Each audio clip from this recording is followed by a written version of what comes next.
Materi yang pertama yaitu proses penyusunan pesan bisnis. Sebuah perusahaan harus dapat menyusun pesan bisnis dengan baik dan benar. Hal ini menjadi faktor keberhasilan komunikasi yang berpengaruh terhadap pencapaian tujuan perusahaan. Dalam penyusunannya, terdapat 3 tahap yang harus dilewati. Yang pertama adalah perencanaan. Dalam perencanaan, perusahaan harus menentukan maksud dan tujuan pesan bisnis tersebut, lalu menentukan target audiensi, dan juga memilih media atau saluran dalam penyampaian pesan bisnis. Yang kedua, yaitu pengorganisasian. Dalam hal ini, sebuah perusahaan dituntut untuk memilih diksi dan kalimat yang tepat yang mendukung ide pokok yang akan disampaikan oleh perusahaan. Lalu, bahasa yang digunakan harus sederhana, mudah dipahami dan dimengerti oleh audiens agar pesan yang disampaikan dapat cepat ditangkap dan dapat segera dimengerti. Dan yang terakhir adalah revisi. Setelah dibuat, maka pesan yang tadi sudah disusun harus dibaca kembali. Hal ini berfungsi untuk meminimalisir mispersepsi audiens, karena jika ada bahasa-bahasa yang memang kurang dimengerti, akan menimbulkan beberapa perspektif atau beberapa preferensi yang ditangkap oleh audiens. Materi yang selanjutnya mengenai penentuan tujuan pesan bisnis. Nah, pesan bisnis dapat menciptakan nilai tambah bagi suatu perusahaan, di mana pesan-pesan yang disampaikan kepada pihak lain hendaknya mampu menjaga dan meningkatkan citra perusahaan. Adapun terdapat 3 tujuan umum dalam komunikasi bisnis. Yang pertama adalah memberi informasi. Tujuan pertama dalam komunikasi bisnis ini adalah memberikan informasi yang berkaitan dengan dunia bisnis kepada pihak lain. Sebagai contohnya adalah seorang pemimpin suatu perusahaan yang membutuhkan beberapa pegawai baru yang akan ditempatkan sebagai staf administrasi di kantor cabang. Nah, untuk memperoleh pegawai yang diharapkan, perusahaan dapat memasang iklan lowongan kerja melalui media surat kabar, radio, maupun internet. Lalu tujuan umum komunikasi bisnis yang kedua adalah membujuk atau persuasi. Tujuan kedua komunikasi bisnis adalah memberikan persuasi kepada pihak lain agar apa yang disampaikan dapat dipahami dengan baik dan benar. Nah, hal ini sering dilakukan terutama yang berkaitan dengan negosiasi antara seseorang dengan orang lain dalam bisnis. Tujuan komunikasi bisnis yang terakhir yaitu melakukan kerjasama atau kolaborasi. Adalah melakukan kolaborasi atau kerjasama bisnis antara seseorang dengan orang lain.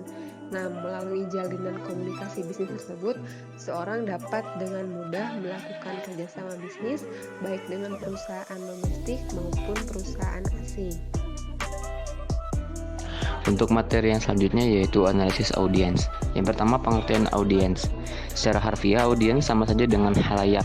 Audiens adalah sekumpulan orang yang menjadi pembaca, pendengar, dan pemirsa berbagai media atau komponen beserta isinya, seperti pendengar radio dan atau penonton televisi. Sebelum media massa ada, audiens adalah sekumpulan penonton drama, permainan, dan tontonan.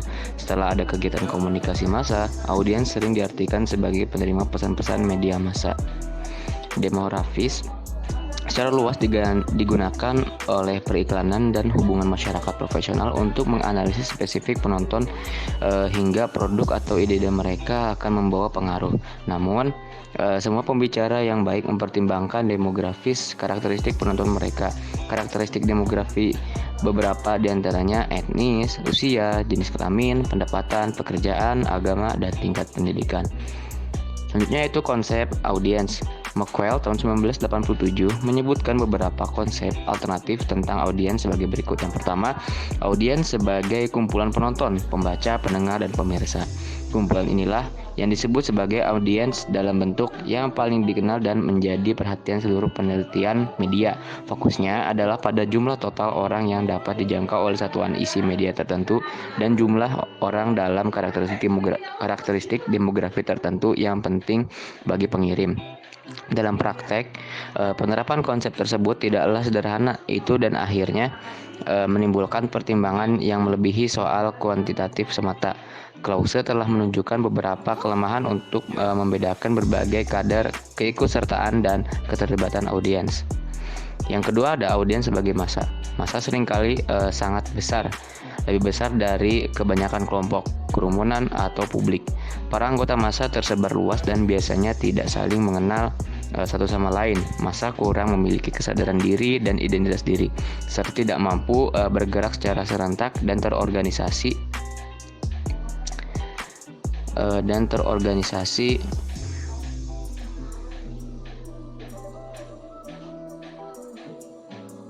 untuk mencapai tujuan tertentu. Massa ditandai oleh komposisi yang selalu berubah dan berada dalam batas wilayah yang selalu berubah pula. Ia tidak bertindak untuk dirinya sendiri, tetapi disetir untuk melakukan suatu tindakan. Yang ketiga ada audiens sebagai publik atau kelompok sosial.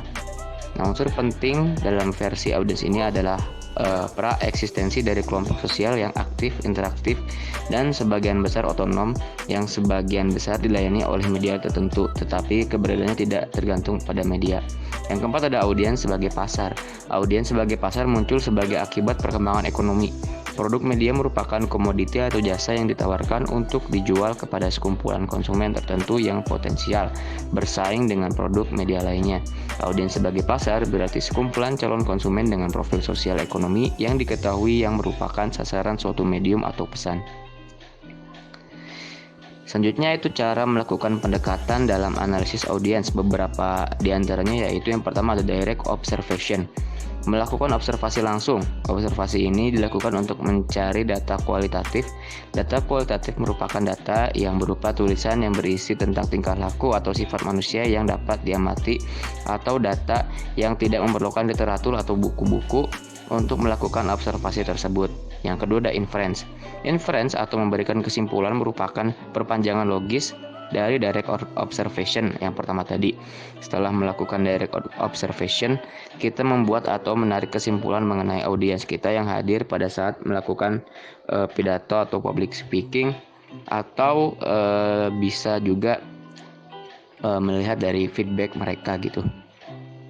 Yang ketiga ada data sampling. Metode yang terakhir adalah data sampling atau sampel data. Data sampling ini kita memberikan angket atau kuesioner yang berupa pertanyaan atau pernyataan mengenai sebuah topik yang ingin diajukan oleh seorang yang akan melakukan public speaking dalam mencari tahu audiensnya.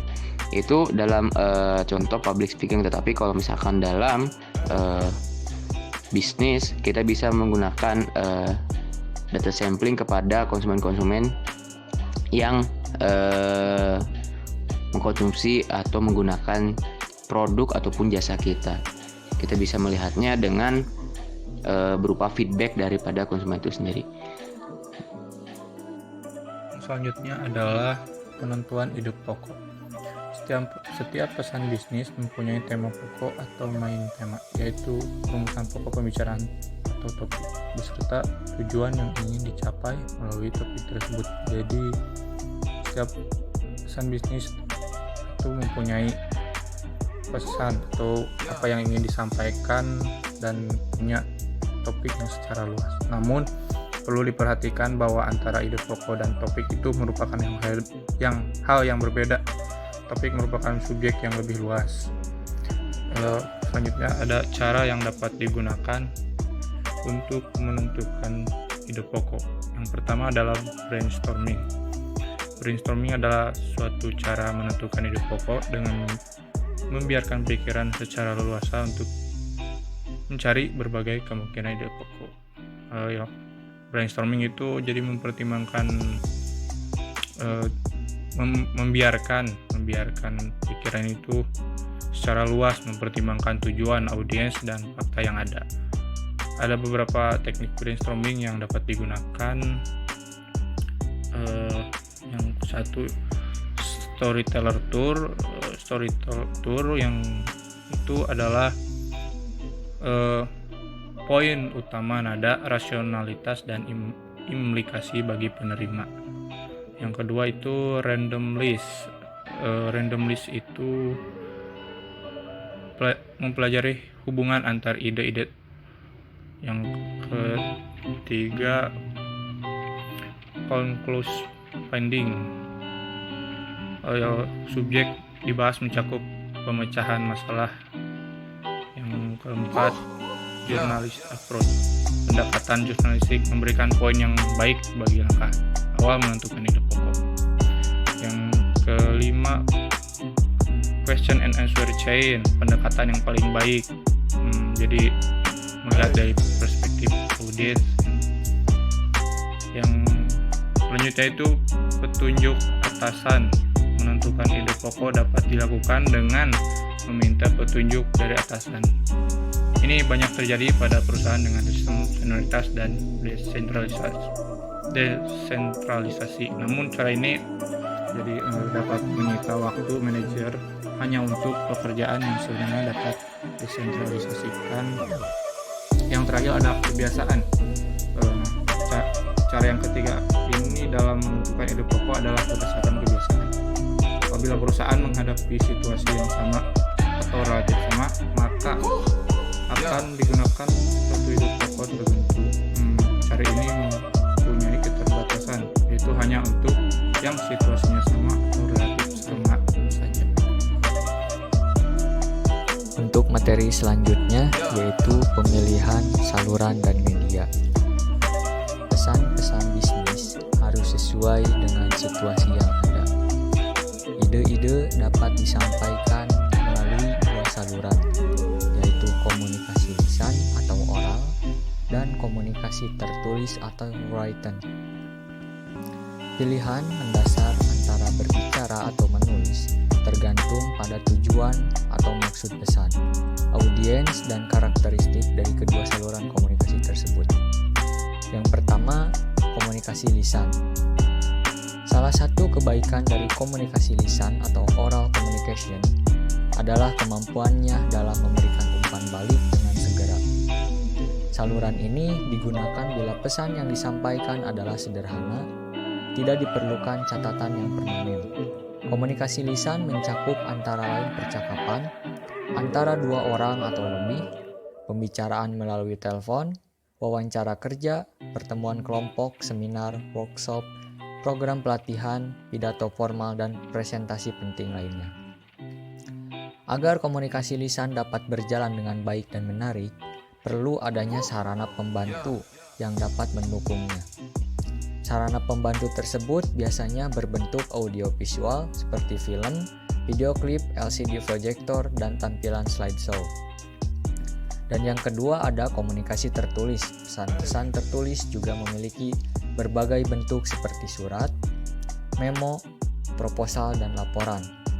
Salah satu kebaikan komunikasi ini adalah penulis memiliki kesempatan untuk merencanakan dan mengendalikan pesan-pesan mereka. Format penulisan diperlukan jika informasi yang disampaikan bersifat kompleks. Dibutuhkan catatan permanen untuk referensi di masa yang akan datang. Dalam memilih saluran dan media, berkomunikasi perlu dipertimbangkan tingkat kepentingannya, formalitas, kompleksitas, tingkat kerahasiaan, emosional, dan biaya pengiriman serta harapan audiens.